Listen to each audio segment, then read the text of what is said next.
3b. Tan pronto como hubo vaciado su taza de sake, se la ofreció a Raiko, quien nunca lo había probado. La joven bebió un sorbo, tímidamente. «Ven aquí», dijo el teniente. Raiko se acercó a su marido, y mientras él la abrazaba a ella se sintió profundamente conmovida, como si la tristeza, la alegría y el poderoso sake se mezclaran dentro de ella. El teniente contempló las facciones de su esposa. Era el último rostro que vería en este mundo. Lo estudió minuciosamente con los ojos de un viajero despidiéndose de espléndidos paisajes. Raiko tenía una cara de rasgos regulares, sin ser fríos, y de labios suaves. El teniente, que no se cansaba de contemplarla, la besó en la boca. Y repentinamente, sin que se alterara su belleza por el llanto, las lágrimas comenzaron a brotar lentamente bajo las largas pestañas y corrieron como hilos brillantes por sus mejillas. Luego Shinji quiso subir al dormitorio, pero ella le suplicó que le diera tiempo a tomar su baño. El teniente subió, pues, solo, y se acostó con los brazos y las piernas abiertas en la habitación entibiada por la estufa de gas. El tiempo que transcurrió esperando a su mujer no fue más largo de lo habitual. Colocó las manos bajo la cabeza y observó las vigas del techo. ¿Esperaba la muerte? ¿Un salvaje éxtasis de los sentidos? Ambas cosas parecían sobreponerse, como si el objeto del deseo físico fuera la muerte propia. El teniente nunca había gozado de una libertad tan absoluta. Un coche frenó y pudo escuchar el chirrido de las ruedas patinando sobre la nieve apilada en los bordes de la calle. La bocina repercutió en las paredes cercanas. Al percibir esos ruidos, Shinji pensó que aquella casa se levantaba como una isla solitaria en el océano de una sociedad ocupada incansablemente en los mismos asuntos de siempre. A su alrededor se extendía desordenadamente el país por el cual estaba sufriendo y a punto de dar la vida. No sabía ni le importaba si aquella gran nación reconocería su sacrificio. En su campo de batalla no existía la gloria. Era la trinchera del espíritu. Los pasos de Raiko resonaron en la escalera. Crujían los empinados escalones de la antigua morada y estos sonidos inundaron al teniente de gratos recuerdos. ¿En cuántas ocasiones los había escuchado desde la cama? Al reflexionar en que ya no volvería a percibirlos, se concentró en ellos tratando de que cada rincón de aquel tiempo precioso se colmara con el ruido de las suaves pisadas de la vieja escalera. Tales instantes parecieron transformarse en joyas rutilantes de luz interior.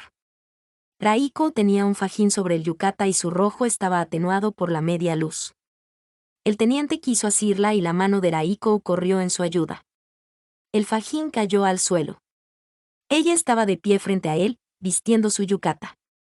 El hombre hundió las manos en las aberturas laterales bajo las mangas y la abrazó intensamente.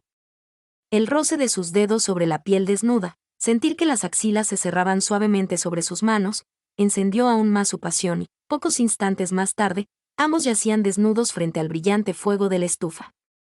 No pronunciaron palabra alguna, pero sus cuerpos y sus corazones se inflamaron al saber que aquel sería el último encuentro. Era como si las palabras última vez hubieran sido estampadas con pinceladas invisibles sobre cada centímetro de sus cuerpos. El teniente atrajo a su mujer y la besó con vehemencia.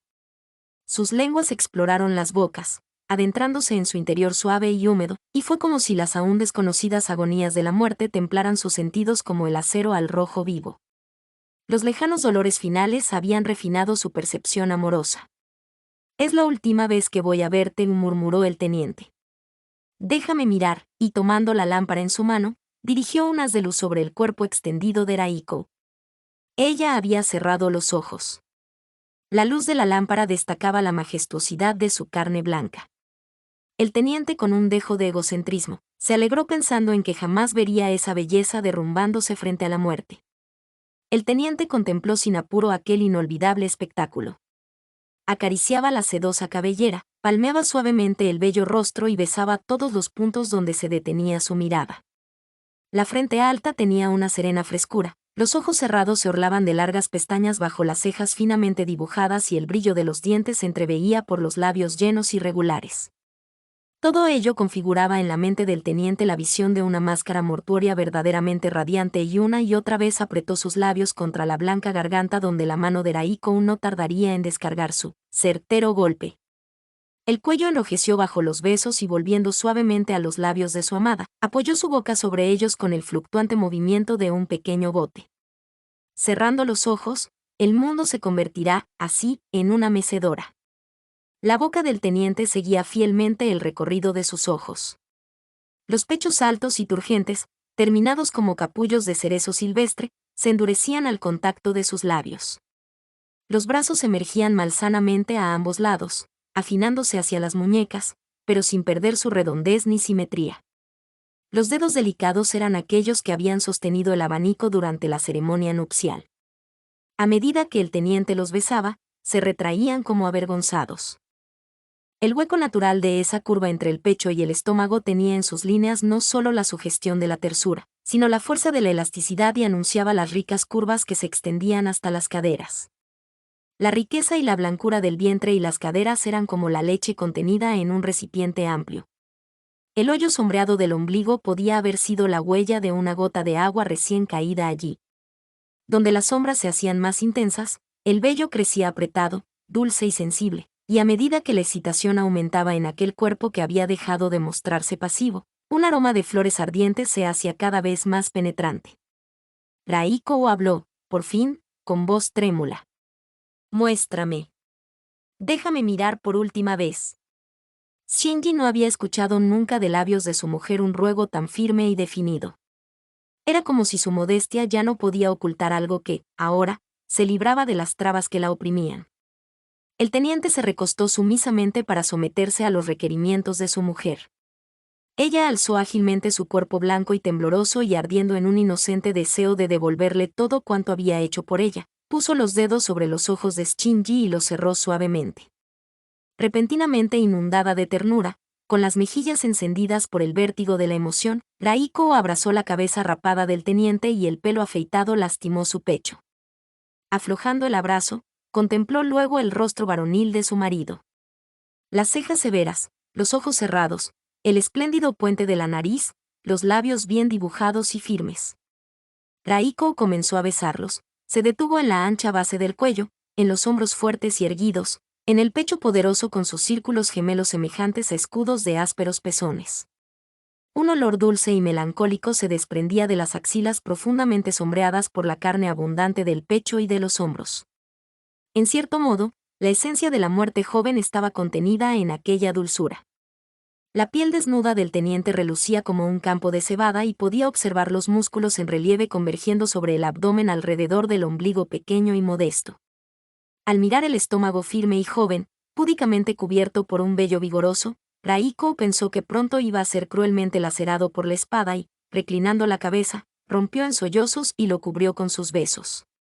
Al sentir las lágrimas de su mujer, el teniente se sintió capaz de afrontar valerosamente las más crueles agonías del suicidio.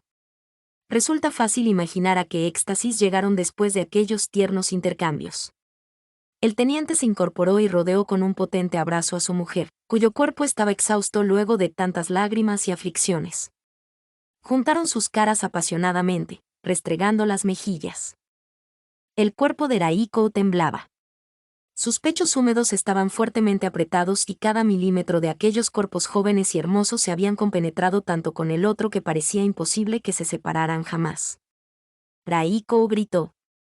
Desde las alturas se sumergieron en el abismo, y, de allí, una vez más hasta embriagantes alturas. El teniente jadeaba como el portador de un estandarte. Al terminarse su ciclo, surgía inmediatamente una nueva ola de placer y, juntos, sin muestras de fatiga, se elevaron nuevamente hasta la cima misma de un nuevo movimiento jadeante. 4. Cuando Shinji se volvió finalmente no fue por cansancio. No quería agotar la considerable fuerza física que necesitaría para llevar a cabo el suicidio. Además, hubiera lamentado enturbiar la dulzura de aquellos últimos momentos abusando de esos goces. Raiko, con su habitual complacencia, siguió el ejemplo de su marido. Los dos yacían desnudos, con los dedos entrelazados, mirando fijamente el oscuro cielo raso. La habitación estaba caldeada por la estufa y en la noche silenciosa no se escuchaba el tráfico callejero. Ni siquiera llegaba hasta ellos el fragor de los trenes y autobuses de la estación Yatsuye, que se perdía en el parque densamente arbolado frente a la ancha carretera que bordea el palacio Akasake. Resultaba difícil pensar en la tensión existente en el barrio donde las dos facciones del ejército imperial se preparaban para la lucha. Deleitándose en su propio calor, los jóvenes rememoraron en silencio los éxtasis recientes. Revivieron cada momento de la pasada experiencia, recordaron el gusto de los besos nunca agotados, el contacto de la piel desnuda, tanta embriagante felicidad. Pero ya entonces, el rostro de la muerte acechaba desde las vigas del techo. Aquellos habían sido los últimos placeres de los que sus cuerpos no disfrutarían nunca más. Ambos pensaron que, aun cuando vivieran hasta una edad avanzada, no volverían a disfrutar de un goce tan intenso. También se desprenderían sus dedos entrelazados. Hasta los dibujos de las oscuras vetas de la madera desaparecerían pronto. Era posible detectar el avance de la muerte. En aquel momento ya no cabían dudas. Era menester tener el coraje necesario, salirle al encuentro y atraparla. Podemos prepararnos, dijo el teniente. La determinación que encerraban sus palabras era inconfundible, pero tampoco había habido nunca tan cálidas y tiernas inflexiones en su voz. Varias tareas los aguardaban. El teniente, que no había ayudado nunca a guardar las camas, empujó la puerta corrediza del armario, alzó el colchón y lo depositó dentro de él. Raiko apagó la estufa y la luz. En ausencia del teniente lo había aseado todo cuidadosamente, y ahora aquella habitación de 8 tatami presentaba la apariencia de una sala lista para recibir a importantes invitados. Aquí bebieron Kano Uihame y Noguchi. Sí, eran todos grandes bebedores. Nos reuniremos pronto con ellos en el otro mundo. Se burlarán de nosotros cuando adviertan que te llevo conmigo. Al bajar la escalera, el teniente se volvió para contemplar la limpia y tranquila habitación iluminada por la lámpara. En su mente flotaba el recuerdo de los jóvenes oficiales que allí habían bebido y bromeado inocentemente. Nunca había imaginado, entonces, que en aquella habitación se abriría el estómago. El matrimonio se ocupó despacio y serenamente de sus respectivos preparativos en las 2 habitaciones de la planta baja. El teniente fue primero al retrete, y luego, al baño a lavarse. Mientras tanto, Raiko doblaba y guardaba la bata acolchada de su marido, ordenaba la túnica del uniforme, los pantalones y un taparrabos blanco recién cortado. Disponía unas hojas de papel sobre la mesa del comedor para las notas de despedida. Luego, tomó la caja que contenía los instrumentos para escribir, y comenzó a raspar la tableta para hacer tinta. Ya había decidido el contenido de su última misiva. Los dedos de Raiko apretaron fuertemente las frías letras doradas de la tableta y el agua del tintero se tiñó inmediatamente como si una oscura nube hubiera pasado sobre él.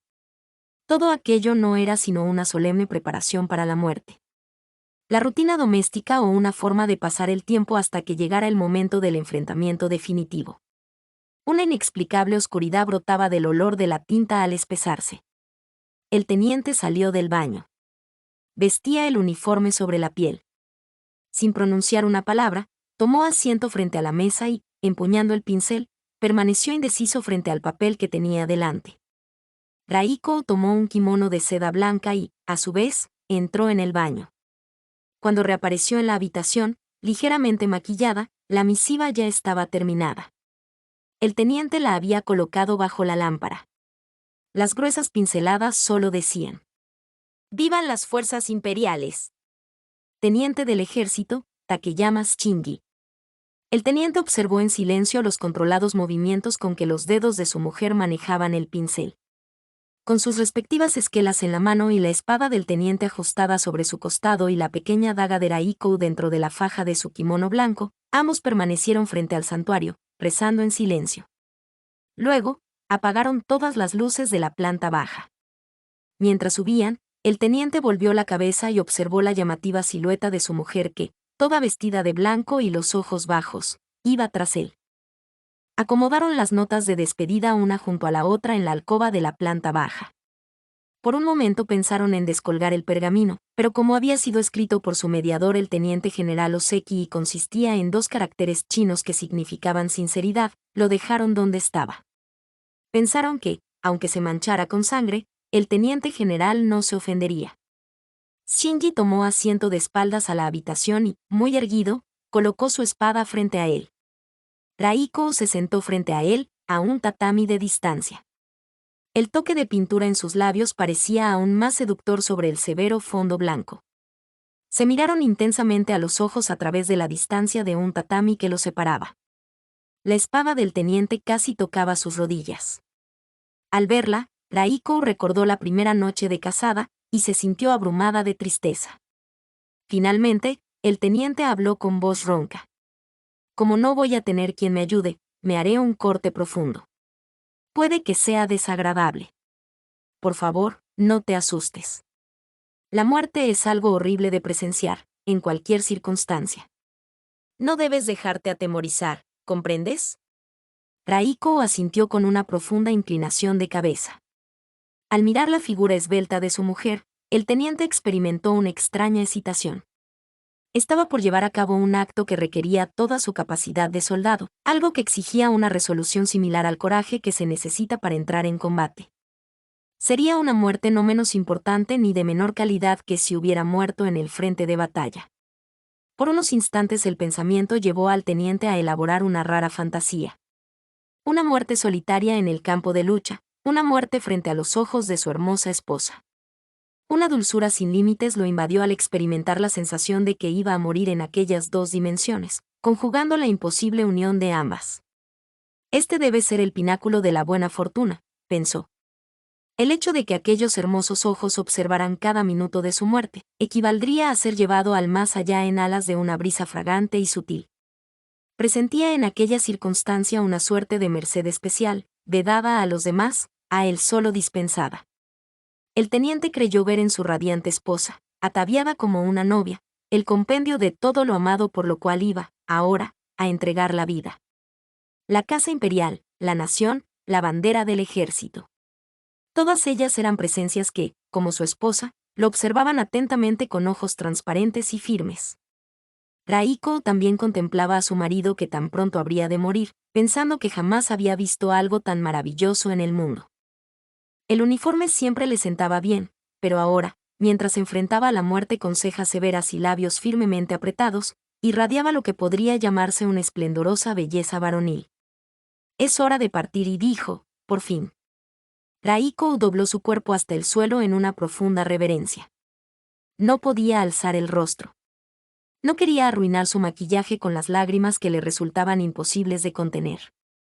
Cuando finalmente alzó la mirada, vio borrosamente, a través de las lágrimas, que su marido había enroscado una venda blanca alrededor de su espada ahora desenvainada. Solo dejaba en la punta 12 o 15 centímetros de acero al desnudo. Apoyando la espada en el tatami que tenía frente a él, el teniente se alzó sobre las rodillas, se sentó nuevamente con las piernas cruzadas y desabrochó el cuello del uniforme. Sus ojos no verían ya a su mujer. Lentamente, se desprendió uno por uno los botones chatos de metal. Observó primero su pecho oscuro y, luego, su estómago. Desató el cinturón y se desabrochó los pantalones.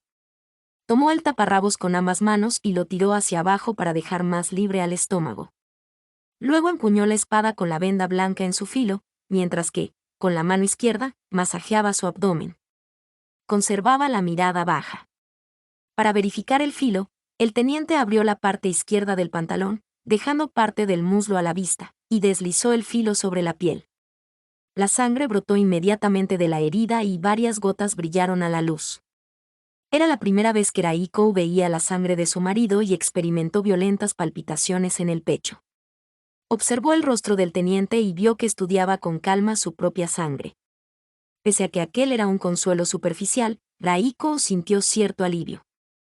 Los ojos del hombre se fijaron en ella con una mirada penetrante como la de un halcón. Colocando la espada frente a él, se alzó ligeramente sobre sus músculos e inclinó la parte superior del cuerpo sobre la punta de la espada. La excesiva tensión que presentaba la tela del uniforme indicaba a las claras que estaba reuniendo todas sus fuerzas. Se proponía asestar un profundo golpe en la parte izquierda del estómago y su grito agudo traspasó el silencio de la habitación. Pese al esfuerzo, el teniente tuvo la sensación de que era otro quien había golpeado su estómago como con una gruesa barra de hierro. Durante algunos segundos su cabeza giró vertiginosamente y no recordó cuánto había sucedido. Los 12 o 15 centímetros de punta desnuda habían desaparecido completamente en su carne, y el vendaje blanco, fuertemente sujeto por su puño cerrado, Le presionaba directamente el estómago. Recuperó la conciencia. Pensó que el filo debía haber atravesado las paredes del abdomen. Su respiración era dificultosa. El pecho le palpitaba violentamente y en alguna zona remota, aparentemente desligada de su persona, un dolor terrible e insoportable se alzaba en forma avasalladora como si la tierra se abriera para vomitar un cauce de rocas hirvientes. El dolor se acercó, de pronto, a una velocidad vertiginosa. El teniente se mordió el labio inferior y sofocó un lamento instintivo.